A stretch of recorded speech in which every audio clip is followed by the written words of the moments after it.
Well, good morning. It is Thursday, June 25th. Before I forget, I just want to remind everyone that our next devotion will be Saturday morning as I take my Sabbath tomorrow. Welcome in our time of devotions. I am Heather E. Clausen, pastor of Bethel Lutheran Church and the United Methodist Church, both in Herman, Minnesota. This morning I'm going to be reading a few verses from Psalm 111. It is interesting over the years that I have lived and many of you have lived to find how often people put science and faith in conflict. This morning, what I'm going to be doing after our psalm is I'm going to be reading words that are not my own, but from Barbara Brown Taylor, who is an Episcopal priest, who is an author that I turn to whenever she does write.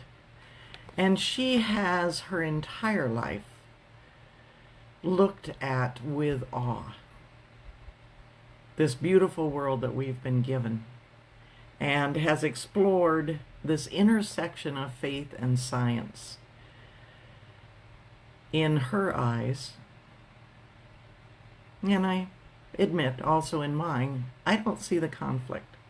I'm going to talk about it in just a moment, but let's hear these verses from Psalm 111, beginning at verse 2. Great are the works of the Lord, study by all who delight in them. Full of honor and majesty is his work, and his righteousness endures forever. He has gained renown by his wonderful deeds. The Lord is gracious and merciful. He provides food for those who fear him. He is ever mindful of his covenant. He has shown the people the power of his works in giving them the heritage of the nations. The works of his hands are faithful and just. All his precepts are trustworthy. Another song of praise, isn't it? There are reminders in those words of several things. One is that there is a creator, and that creator has given us the beauty and the bounty that we see and experience. That creator is involved in the ongoing process of creation, including that of humanity. And as I said as I began, that over the generations, so many have struggled that you can't believe one and believe the other. And yet, as science unfolds, starting back with Galileo, who got in trouble for arguing that the earth was not the center of the universe, to the scientists that are working today deeply and heartily trying to find a cure for many different diseases, but for right now, the COVID-19. Through all those generations, those years, we have seen much that says they are in conflict.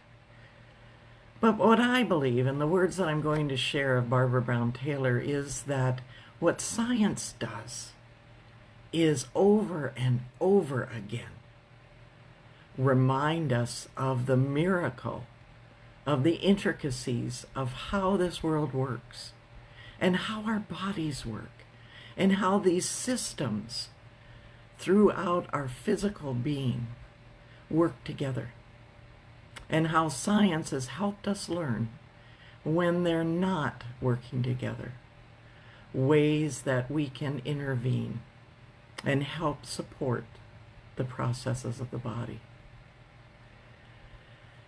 COVID-19 is our reality. And sadly, we're seeing this infection beginning to rise and rise throughout our country. And we have many who are not believing the science, who are not believing the cautions, who are not taking the precautions that could stop this spread. Some of it, of course, has been argued as right. But some of it, I think, can be found in a long history, deeply buried, but a long history of distrust of science and distrust of those who work in the science fields. And some of that may permeate some of the unwillingness to do what is needed to slow this down, to give time to develop a vaccine. So I want to share these words that were in Richard Rohr's daily meditation, but these words are from Barbara Brown Taylor. In Sunday school, I learned to think of God as a very old, white-bearded man on a throne who stood above creation and occasionally stirred it with a stick. When I am dreaming quantum dreams, what I see is an infinite web of relationship flung across the vastness of space like a luminous net. It is made of energy, not thread. As I look, I can see light moving through it as a pulse moves through the veins. What I see out there is no different from what I feel inside. There is a living hum that might be coming from my neurons, but might just as well be coming from the furnace of the stars. When I look up at them, there is a small commotion in my bones as the ashes of dead stars that house my marrow rise up like metal filings towards the magnet of their living kin. Where am I in this picture, she asks. I am all over the place. I am up there, down here, inside my skin and out. I am large compared to a virus and small compared to the sun, with a life that is permeable to them both. Am I alone? How could I ever be alone? I am part of a web that is pure relationship, with energy available to me that has been around since the universe was born. And then she continues, where is God in this picture? God is all over the place.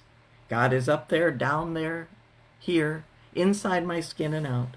God is the web, the energy, the space, the light, not captured in them, as if any of those concepts were more real than what unites them, but revealed in that singular, vast net of relationship that animates everything that is. At this point in my thinking, she continues, it is not enough for me to proclaim that God is responsible for all this unity. Instead, I want to proclaim that God is the unity, the very energy, the very intelligence, the very elegance and passion that make it all go. This is the God who is not somewhere but everywhere, the God who may be prayed to in all directions at once.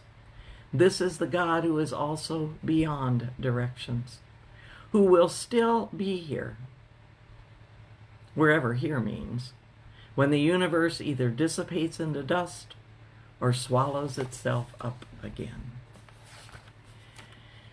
Well, as I read from Psalm 111 and then these words of Barbara Brown Taylor, it is a reminder of this honor and majesty and glory. And science doesn't deny that. Science enhances that. There is in science constant learning new things about our bodies, about how the ecological systems work together. There is so much that is still mystery and so much that is still to be learned. But the central part of all of this is God. As she says, up there, down here, inside me, all around me, is God. Who do you think guides the scientists in their new discoveries? How do you think science supplements the work that God has done to heal bodies and to heal creation?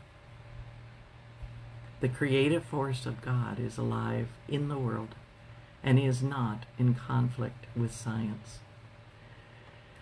So today, as you have opportunities to be beguiled by beauty, as our sermon series focuses, may you also be in awe of all, everything that is so intricately woven into the cosmos, into what we see around us, and our very creation, the workings that are going on in our body. Often unbeknownst to us, the systems are working together. So I am going to close this morning with the prayer from Richard Rohr. Let us pray. O great love, thank you for living and loving in us and through us. May all that we do flow from our deep connection with you and all beings. Help us to become a community that vulnerably shares each other's burdens and the weight of glory. Listen to our heart's longings for the healing of the world. Today we lift up this pandemic and all that is being done and can be done to slow the spread. Some of that is on our shoulders. We lift up this specter of racism, generational, but people are becoming more aware. We lift up the global warming and our sorrow at the many species that are becoming extinct, the weather that is changing. And we know, Lord, that there is work that we can do there.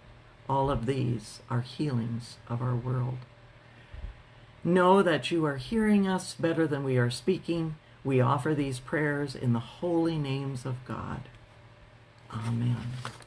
Go in peace.